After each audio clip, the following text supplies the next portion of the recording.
11:39 a.m. We're live. Well, a little bit of irony, people will tell you about that in a moment. But first of all, welcome to Talanoa Live. This is a special series as part of our Yarn Live series. And guest today, very special guest, Chris Quin from Foodstuffs. Now, I've known Chris going back into my days of Computer World and Chris's days of Genii, which was a part of a predecessor to the company you'll now know as Spark. And very fascinating to have you on the show today, Chris. Looking forward to learning your perspective on future with COVID, and of course there'll be a range of things about what you're doing now that I'm sure a lot of the people have questions about, and we'll get through those as well. But first of all, if we could get you to introduce yourself, give people a little bit of an idea of who Chris Quin is, and then we'll get on to your 5-minute focus of a future with COVID. Good morning, and thanks, Ryan. And hey, everyone. So look, Chris Quin speaking, coming from my studio, as we have all sort of learnt to develop. So one of the things that the team I work with normally would know is this view is the one we use for TV and external. I have another view where my other screen is that looks into a very messy spare room, where I do all of this. So look, I've been part of the Foodstuffs team for nearly 6 years in Foodstuffs North Island, and Foodstuffs North Island is circa 450 retail stores. So Pack and Save, New World, Foursquare, Gilmore's, and Liquorland. That in itself means COVID affects us differently because those brands have different markets and different situations. We've got a team of about 25,000 in the North Island, and the people at the very front line are sort of top of our mind, our checkout operators, the people who are, working in our supply chains and getting the critical things happening. Before now, Ryan reflected on it briefly. I had 24 years in telecom and Spark and saw a massive amount of change during that. And also the privilege of 12 years on the board at the Ice House, including 8 of those chairing that board. So that's enough for anyone to care about in terms of who I am. Like a lot of families, where our lockdown is me, my wife, and a cat. I've got a daughter at Otago and a son who works for Zuru, who's out in Coatesville.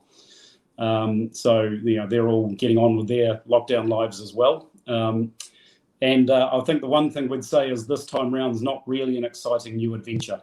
I think all of us would say we'd really like to have a decent plan to move to the next part of life where we live with this and how we move forward. So that's me, Ryan. Brilliant. And you touched on it, having a plan to move forward. And through some of these sessions, it's come to light, for example, the range of differences of what's happening around the world. And I think one was the Israeli response. And the final comment there was, we're not seeing a lot of what is happening from other places around the world on the New Zealand news as we were. But with that, what I'd like to do is ask you to give us your 5-minute focus. And I say 5-minute focus, it could be 7 minutes, whatever, but with our half hour today, if we go over, that's okay. But without aiming for a half hour today, let's have a bit of a 5-minute focus on what you think about our future with COVID. And then we'll start having a bit of a chat about some of those aspects and some of the things around the operation. So, sure. So look, first thing, I remember after last year's events, about September, I had the privilege of going to Stanford in 2014 for a 6-week course, and I still catch up with those people, so 160 leaders from around the world, and we still do something like this every 6 weeks or so. Someone shares, and I catch up with my study group. And last year we did they asked for us, for me to talk about New Zealand because we were, stand out compared to the rest of the world in terms of where COVID was at, and about grocery in New Zealand. I won't go through the thing, but 3 reflections you made. Number one was it's very helpful to be an island, when you're considering pandemics. Number 2, we have had, at a leadership level, very high-class communications. I'm not drawing any opinion on whether you agree with the content or not. I'm just saying there has been very clear communication and a plan. And the third thing you'd say is New Zealanders, when it comes down to it and when we're facing into a challenge, we do form one team. We debate amongst ourselves, we have a bit of chatter and yabba yabba, but we do form a team and get on with it and have a go. Many other countries don't have that, and even Australia doesn't have that, and that's why we're seeing different outcomes and different results. So just one quick thought. if you look to the future, look, if I firstly look at consumers, New Zealanders, our customers, because it all starts there, there's no doubt they are much more planned in terms of their retailing, shopping life than they were.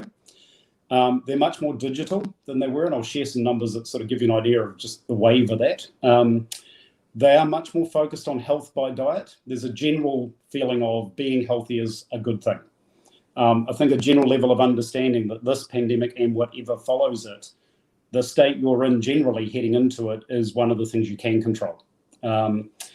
I think there is a general conversation that says we can't be closed forever. We have to find a way to reconnect to the world. We are a wonderful manufacturing, technology, exporting, punching above our weight nation that has to be able to connect with the world. And I think anyone listening that sort of got involved in any sort of global or multi geography business, you can do some stuff by Zooms and Team, but in the end, you have to get on the road, go meet people, find opportunities, get into markets and see things. And then the reverse issue, which we're all very aware of, is the talent shortage that we're facing into. We have a list of people that we're not even sure will get into the country this year that we're desperate to get in. Safety is number one on people's minds. One of the big consumer differences this time, last time it was financial concern, this time it is health. People have recognised that Delta is different and the ability to protect yourself is harder. And there's no doubt we're going to be a much more vaccinated nation in the future. And we're going to have to work out what that means for population in terms of what you get to do if you are and what you don't get to do if you aren't. And what social and political things we're prepared to confront in the design of that for the future. If I reflect on, our day 17, we are now since midnight on the 17th of August when we went into this. Give you an idea of how it unfolded for us. Finished a board meeting at 2 o'clock, got a call from Minister Clark at 2:15. He doesn't call very often and usually for one reason.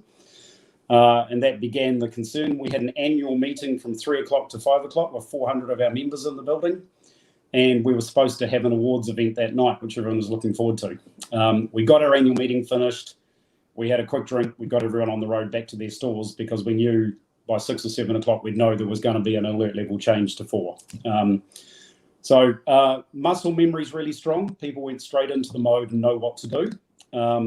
Lots of lessons learned and applied. And just one thing I'd say is in these times, you go to clarity really quickly. So we have only 2 jobs right now. It's to keep our staff and our customers safe in our environments.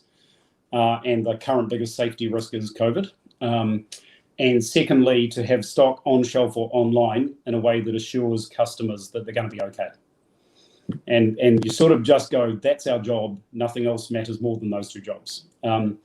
We have lots of lessons learned and applied from last time. And it's really cool to see leaders just move into that new mode. We'd been practicing about once a month for this change because you would have been naive not to.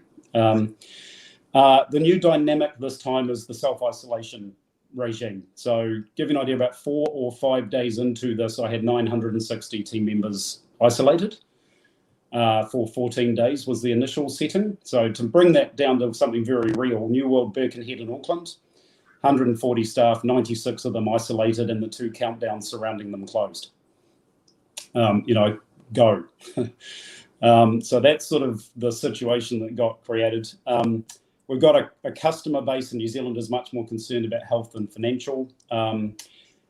We have got New Zealanders still forming one team, but on the door of a store, someone who feels like it's their right not to wear a mask is a real challenge and an issue, and a thing that we're asking people who have not been trained in psychology and police work to manage. The government this time a lot more engaged and quite listening and quite ready to act based on good balanced advice and things where we connect with the principles of what they're trying to do and give them a solution. So sort of trying to get that place where we go, we know what you're there to do, we know what we're here to do, let's bring those 2 things together. The hardest part of the engagement is the health system. And 20 DHBs in one ministry and all of that stuff. Getting decisions made at the top level has actually been pretty robust and pretty quick. Getting them filtered all the way down for efficient execution has been hard. if I look at it, crises, like a lot of New Zealanders, we've got quite good at them. We've done a lot of them. So I go XT mobile. Some people will remember that, snafu. Christchurch earthquakes. I had 1,403 staff in the square and buildings in Christchurch that day. And this. The thing that you see occur in cultures that are in good shape is you see collaboration, you see accountability, you see innovation, you see communication.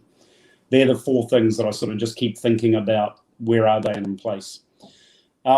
Look, our achievement, if there is one this time, is we've kept 323 supermarkets open, not closed for a day. And we've kept online, it's running somewhere between 3 and 4 times its previous capacity because of people just desperately wanting to not go to stores. I'll give you some numbers just to give you an idea of what this looks like in our world. So firstly, tech, because this is a bit of a tech audience. Our online systems have processed and dispatched 93,500 customer orders in the last 2 weeks. Our websites have hosted just over 4 million visits, 200 visits for every single minute. Our retail store checkouts in 14 days have processed 5.2 million transactions. It is so simple to say, hey, I grab all my stuff off the shelf, I put it in my trolley, I go to checkout, and the barcode goes bleep. There is actually a bit of a system and infrastructure behind that is quite important. The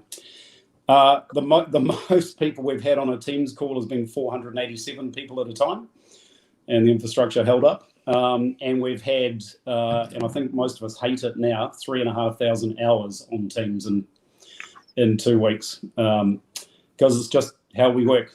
If I go to the sort of customer side of it, in 1 week, last week, we sold 468,000 avocados.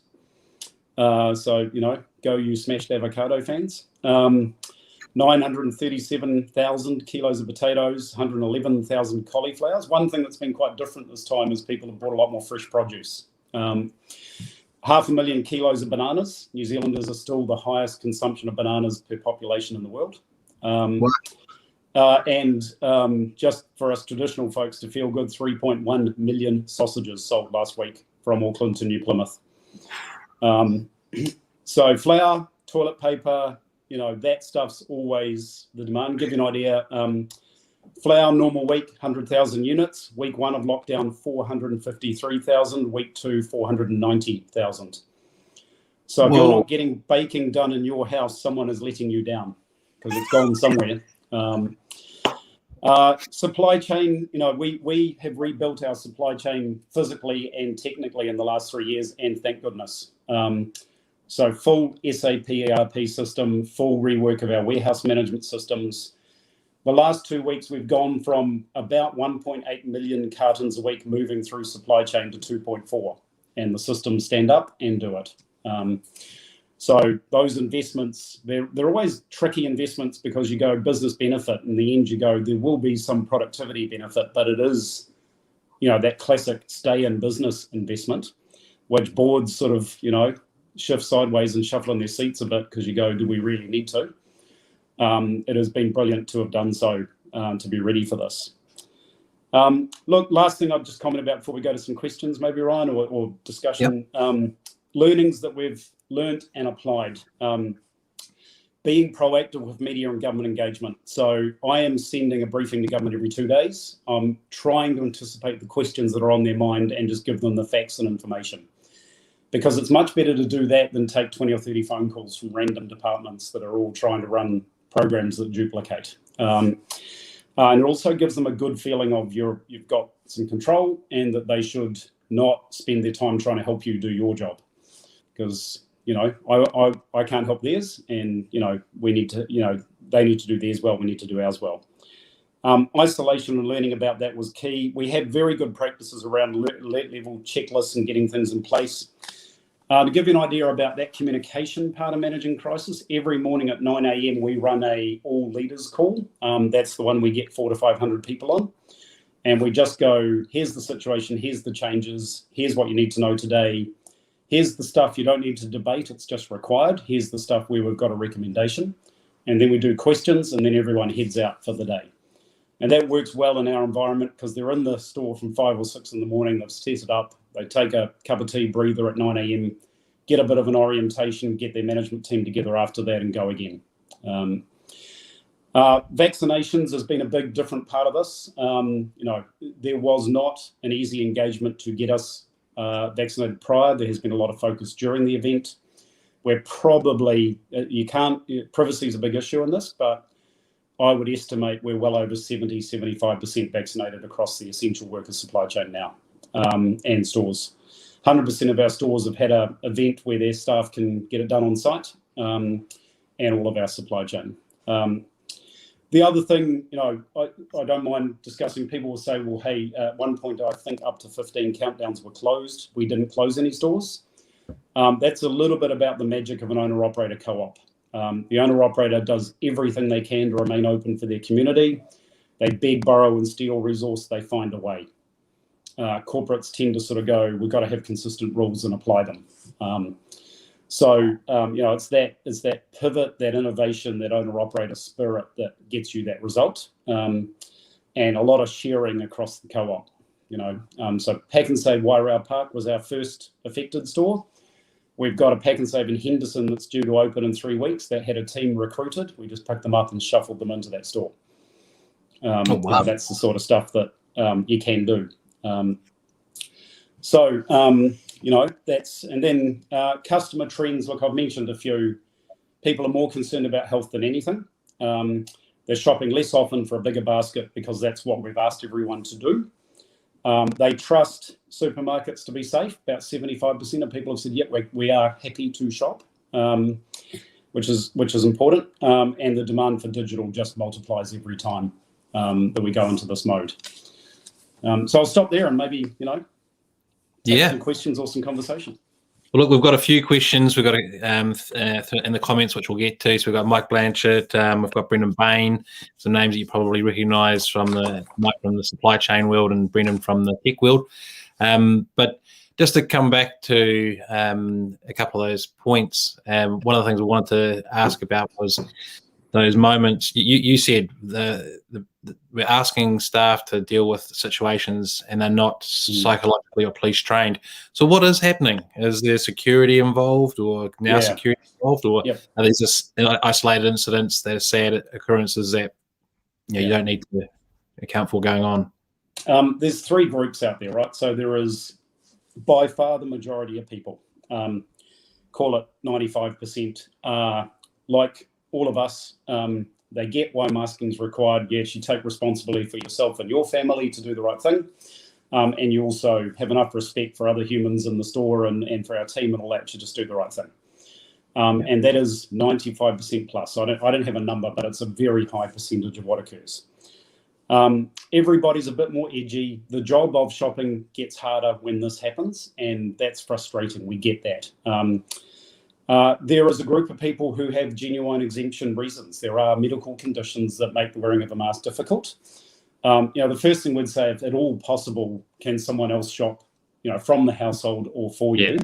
But there's always going to be exceptions. There are people who are not with family, not with friends, not in that situation.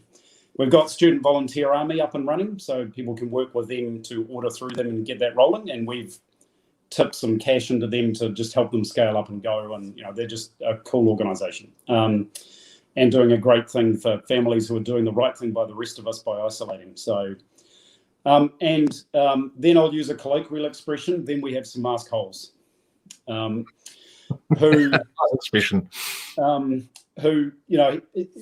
I respect their right to have a different opinion about COVID and about masking and about all those things. I don't respect their right to make our store and our customers their place to protest and put everyone else at risk. And that's what's happening on the door. So I just sort of can't work out why someone would decide that they're going to have a fight with someone at the front door of a store in front of a crowd. But they do. We've seen some social videos, and you've seen the stuff, the security guard at Pack and Save Glen Innes, who was just magnificent in the way they handled it. I was at Pack and Save Wairau Park at 7 a.m. one morning and just watched the door open and watched the first 100 people come through. And there was one, and the guard just said, hey, look, bro, because, a lot of our folks in those roles are Pacifica. He just said, bro, would you mind wearing a mask? It would really help me and my family. It would help everyone else in the store. You're not going to be very long because there's not a big queue. How about it? I won't repeat all of the conversation the customer had, but and where he left it is like, hey, it's your right. We'll let you do that, but understand I can't stop all the people in the store who are going to say something to you. I actually thought it was a really nice, non-confronting way to just go, hey, it's not just me on the door. Society wants you masked. Yeah. And there is a choice. Don't go shopping at our stores. Yeah. Find another way. So have you thought what would, or are you allowed to legally say you aren't allowed to enter the store without a mask? If you don't want to wear a mask, you choose to go somewhere else, or you're forced to choose to go somewhere else. Are you legally Yes, we are. So those stores are our property, and the member is the tenant of the property, and they can trespass anyone for their behaviour. So they can. You've got to remember, every day of the week we get, we're talking about 1.3 million New Zealanders a week through our stores. Yeah. Every day of the week, somewhere we will have an aggressive or an appropriately behaved person. And it's mental well-being, it's substance abuse, it's all of those things. So the masking thing is just another version of that. Yeah. And every day of the week, we trust our leaders to use their judgment as well as possible and know their community, and they do.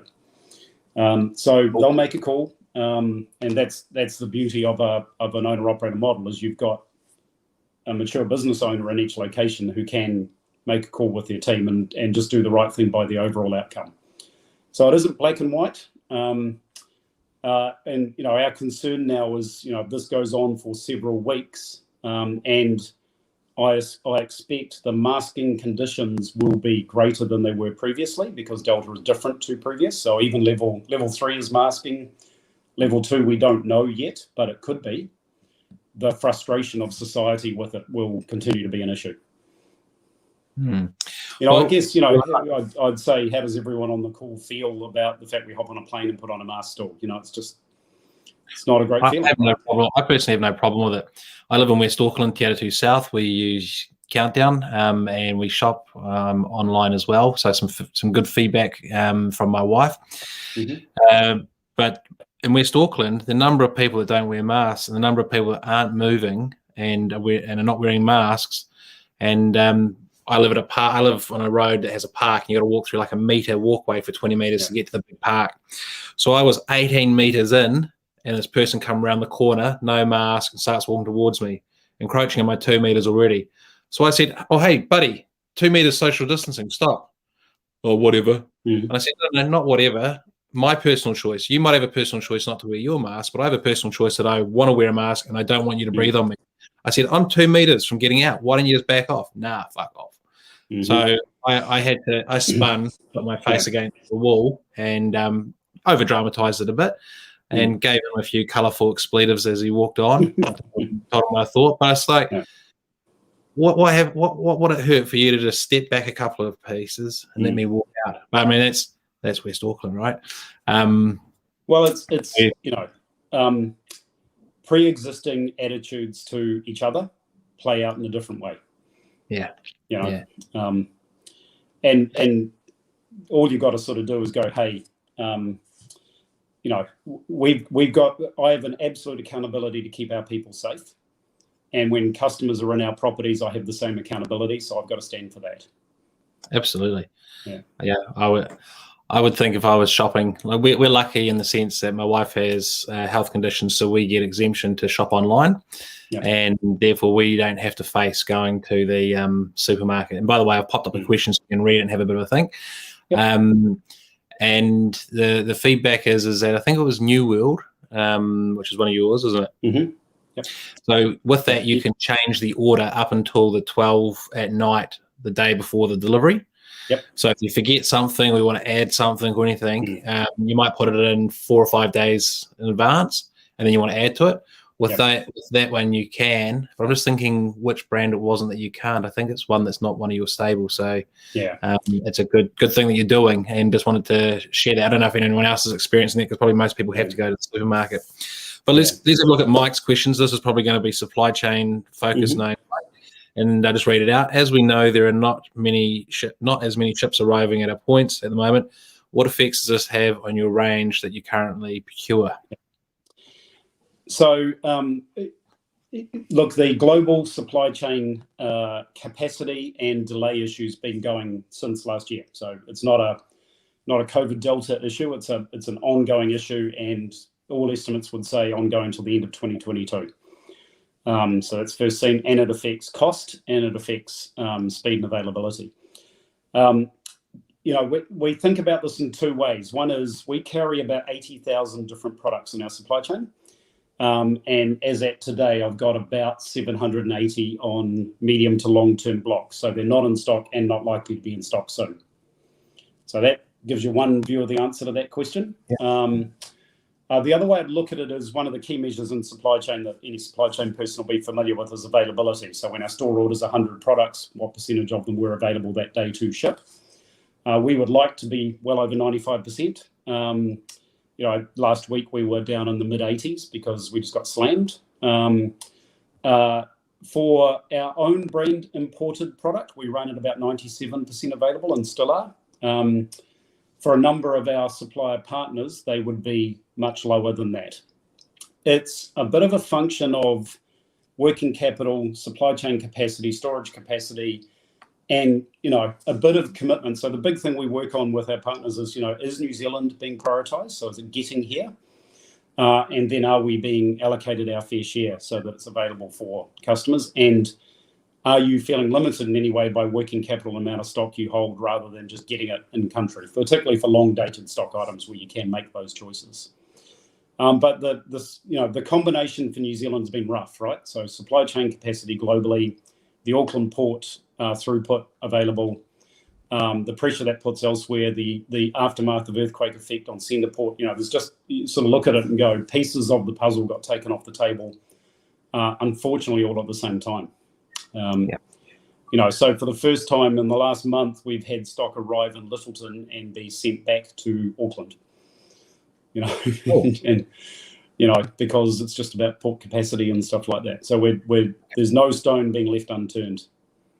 So I've got another question that'll pop up in a second from Sherry about infrastructure capacity, but just on what you've talked about, digital twins. So I've been working in digital twins now for quite a while and started off in the construction space and the 3D modeling of buildings. And I won't go into the detail of that because with COVID, it flipped over to the other side, which is the data modeling and having whether you wrap up IoT data and supply chains all together and basically create a visual representation. So if you talk about the port availability, raw goods, raw materials availability for the manufacturers to produce the food in the factories, to then go on a ship to come to New Zealand, to then go on a ship to go around New Zealand, to then get it into a truck to the stores.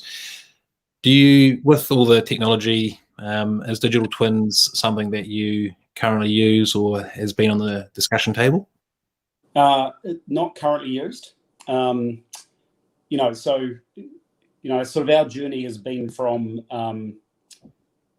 sort of lack of systems or very analog systems to now a fully digitally capable platform that can plug almost anything in through, not a new tech, but API sets so that we can take advantage of various abilities. Increasing use of AI modeling in various parts of the supply chain to try and get ahead of ourselves. Increasing ability to start modeling demand patterns back into stock ordering and supply patterns. Yeah. And then you overlay all of that with the systems not behaving normally right now. So it's one of the, our biggest single project at the moment is our customer-driven transformation. Very short version of that story. The history of the industry is that the product that got on shelf or on display or on an end was driven by margin and profitability. It is now increasingly, and we're 20 to 25 categories through 100 categories of resetting this, being reset to be based on 3 years worth of customer data and insight. These are the products that customers are in love with the product. These are the products that customers are more driven by price. Very simple example, potato chips, proper crisp and Wakachangi, you got to have them. right? And there are other products, but there are a couple of examples that stay in my mind. Customers go, I need to see that product on shelf. Bluebird and Eater, look, whichever one's $3 for $5, I'll buy this week. Right. Yeah. So that's, and that's just a simple example with no criticism of any brand. It's just understanding how customers feel about brands, where they're going, I regard the Proper Crisp or the Wakachangies or the whatever as a brand purchase. I love the brand, I identify with it, or I think the product is better, versus the others are a little bit of a substitutable, I'll buy based on deal. Yeah. That changes the way you range every shelf and every bay and every category in a store.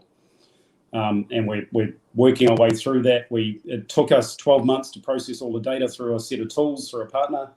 It's now coming back to us as category by category recommendations being fed into a Symphony tool that ranges the store and sets out shelves, and right back to centralized buying of products so that we've got our supply and costing right. Well, that sounds like a digital twin in itself, got to say. Might not put a label on it, but... Yeah, it's an end. I'm not familiar with the term, Brian, so I'm not... Okay. That's cool. Yeah, but that's I'd call it the sort of heavy re-engineering of this sort of business. What do you have to do that? The 3 years before putting SAP in as a single ERP end-to-end, so you've got a single chain of data, and having systems that can plug in end-to-end to enable that. Yeah, and that reference to chain of data, that's another reference that's attached to the supply chain aspect of digital twins, is the supply chain data. Just checking on time. I didn't get that. Could you try again? Series popped up. Just checking on time with 5 minutes over our original time. Are you all right for a couple more minutes? Yes, I am. Yep. Cool.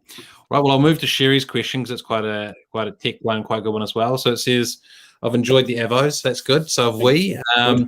That being said, in fact, the highest stocked product that goes through our shelf is honey. I'll tell you about that later. But that being said, did you need to make any additional changes to your infrastructure to handle the additional orders and expanded team meetings?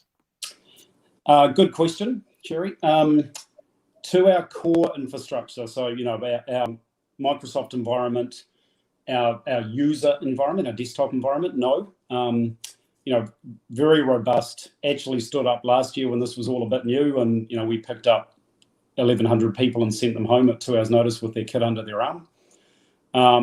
So that worked well. To the online infrastructure, yes, we have deployed 3 to 4 times more capacity, but we're in a situation with our data center partners and our capacity partners to be able to do that. That's as every infrastructure leader would know on the call, you're constantly balancing the resource availability and risk management with cost and trying to do that. I think we would say, and I touch wood, don't repeat it, we're generally in a position where we can move fast enough and keep enough capacity spare that we've not had an issue where our e-commerce infrastructure and our customer-facing infrastructure has gone down in the face of demand.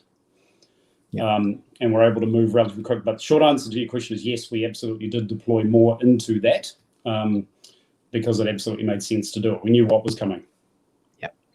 And I think, again, from my wife's commentary is that it used to be, I don't know if this is your stores or all of them, but it used to be that 12 o'clock at night, the next day's available, which would be 8 days out. So first up was 7 days available time slots. And then from then on, every day, 12 o'clock, the new slots would go. So basically, she worked out and was ready. And I think and for a week or so in the first lockdown, we were just getting the first time, no problem. But then other people started working out the system as well and doing it as well. So I'm not sure if your reports or log files talk about the huge load that happens at 12 o'clock at night as everyone goes. Yeah, we see all of that. So, we use the word phygital in the business, which if you look it up in urbandictionary.com, it is a word, Phygital, phygital, which is we try to think about every process as physical or digital and being able to do it either way and be able to step between them in exactly the way any customer would choose. Yeah. So what happens physically is people go, this time of day is going to be busy, the line will be longer at the store. And you see the emergence of community-based apps like one called timeandline.co.nz, right? So, and what we've done this time is educated all our stores, hey, people are looking at that, have someone in the store regularly update that every 15 minutes so it's accurate. rather than build our own in-house system, you go, actually, the community is sponsoring that. It's like Trade Me references. It's like all of those things. That works, just use it. Because last year we did a dedicated sort of booking system. You arrived at the store, scanned in, it told you what time your shopping slot was going to be, and then you could go and sit safely in your car or out of the weather or whatever. We're actually finding the time and line thing much wider used and more understood for people. The physical version is people change the time they go to the store. The digital version is they change the time they go slot hunting or order placing.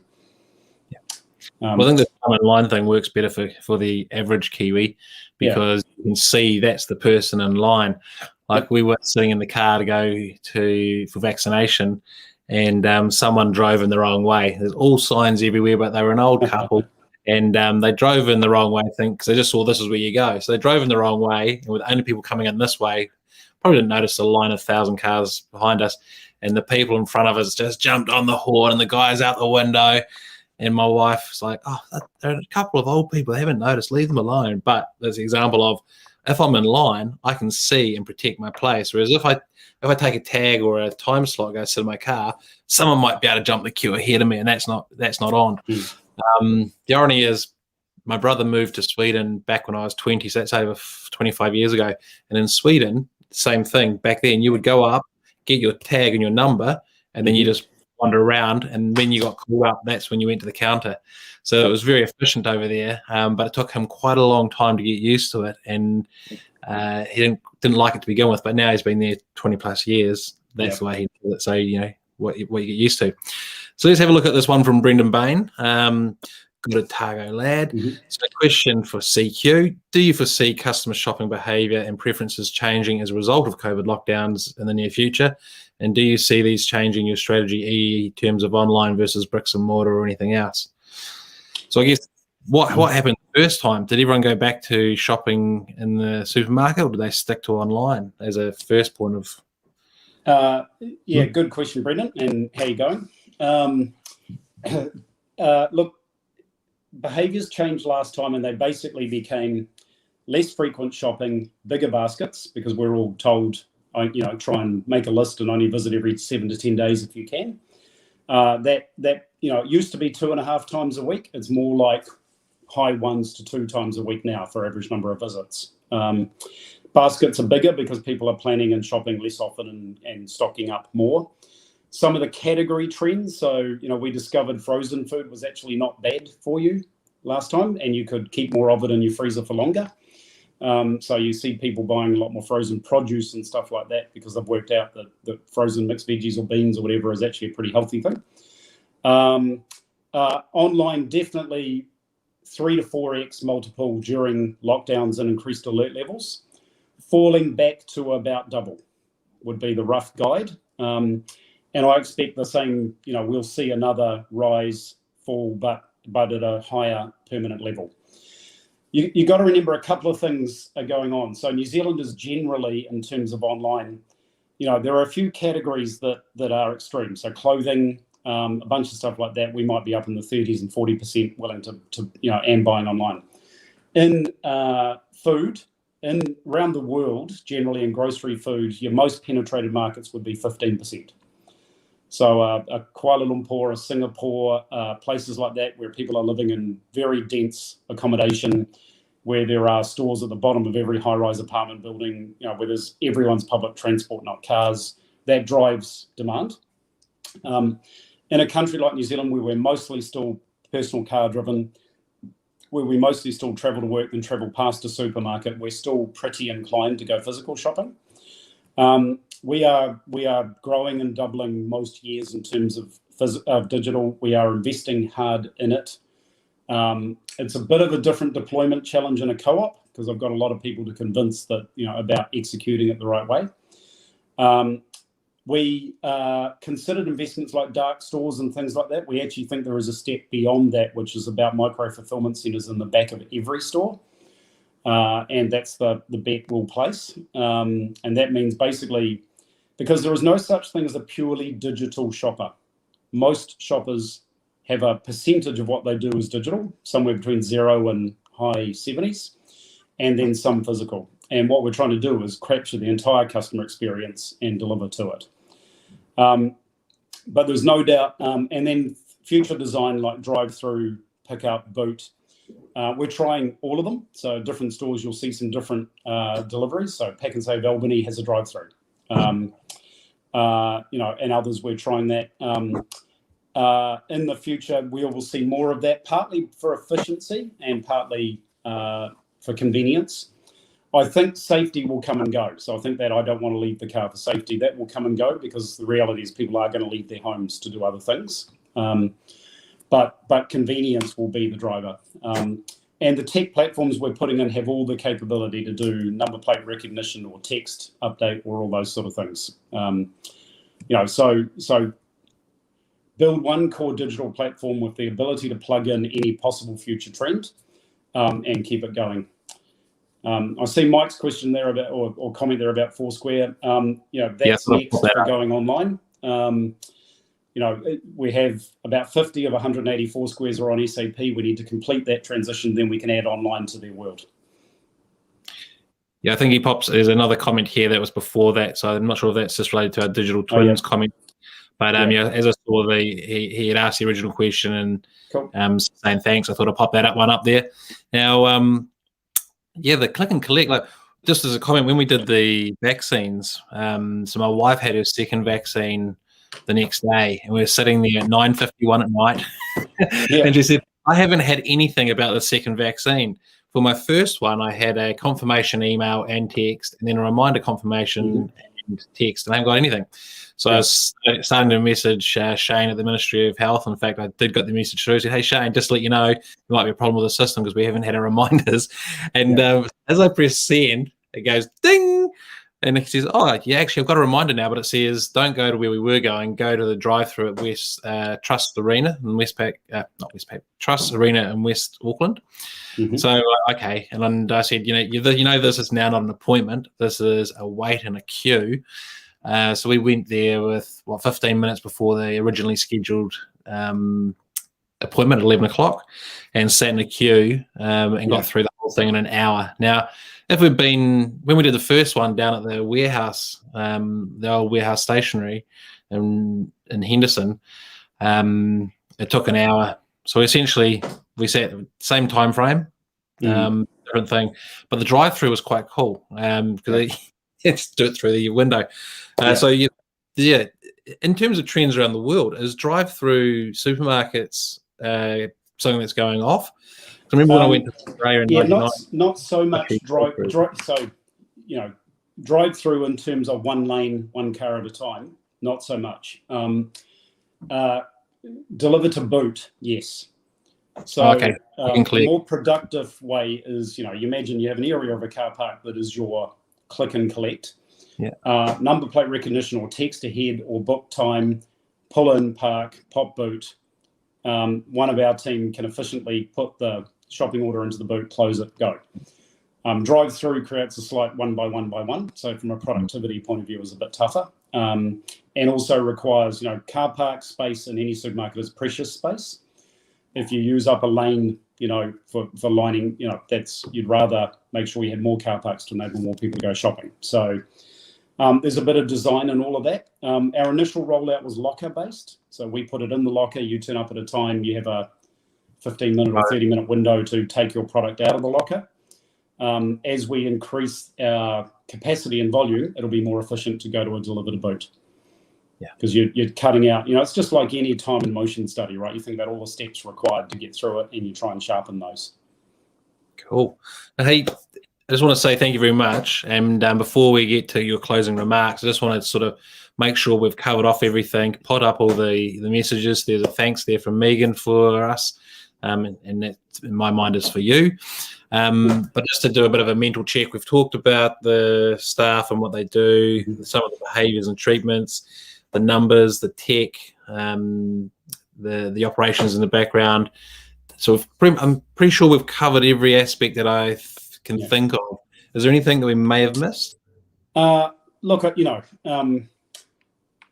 the simplicity of your focus. So keeping our people and our customers safe and focusing on an offer on shelf, which then leads you to an entire stakeholder group, right? Because all the way from our supplier partners, their teams who work with us, our teams who work to do that, out to the channels that are available, and then to your government environment that does set your parameters to some extent, and how you work with them in a way to make sure that they listen to your understanding of how the business operates and try and connect it to the principles of the health strategy they're trying to run.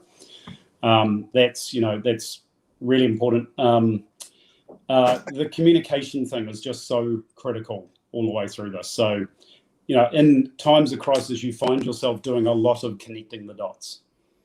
And the one thing, culturally, we are a conversational culture. So, there'll be cultures in which Slack or something like that would be the way you would communicate and you trust everyone to read. We're not that culture. And the reason for that is you've got to keep thinking about, of those 25,000 people, 23,500 of them are on the floor of a store in a storeroom doing something. They're not sitting in front of a device. And the only way we get to them, potentially, you might get to a group of them through smartphone, through their personal smartphone and some sort of app on that. So otherwise, you've got to pull them together for a conversation. So it's how we get the conversations out there and broadcast and repeated and valuable. That's a really, it's an important way to think about how we transmit. Sending an email hasn't done anything. Yeah.